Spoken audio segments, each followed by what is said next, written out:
Right. So ఎప్పుడు అందుకనే లేనిపోని బాధలు మనమే తెచ్చుకుంటూ ఉంటాం కొన్ని విషయాలు. ప్రేమ అన్న నెపంతో, నాకు ప్రేమ ఉంది అన్న నెపంతో చాలా విషయాల్ని మనం ఓవర్లుక్ చేస్తుంటాం లైఫ్ లెసన్స్. రైట్. మనం అవతల వాళ్ళకి ఏమిస్తున్నామో, ఏమిచ్చినా పర్వాలేదు కానీ ఫస్ట్ అది మనకి ఇస్తున్నామా లేదా? ఓకే.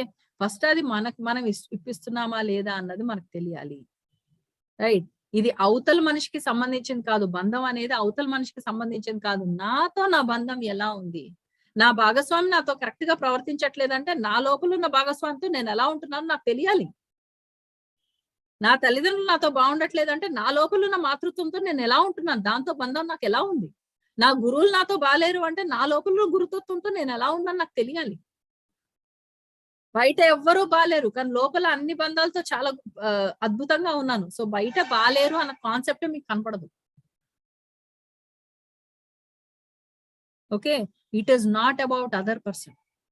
అవతల మనిషితో సంబంధం కాదు బంధం అంటే. నా లోపల ఏముంది? నాతో ఏముంది? అన్న కాన్సెప్ట్ మనం చూసుకోవడం. ఓకే. నిజమైన ప్రేమ అంటే స్వేచ్ఛను కోరుకుంటుంది. ఓకే. స్వేచ్ఛ అంటే ఆ స్వేచ్ఛని కూడా అర్థం కావాలి. స్వేచ్ఛ అంటే పట్టుకొని ఉండడం కాదు, బంధించి ఉండడం కాదు. ఓకే. అదొక స్వేచ్ఛను కోరుకుంటుంది.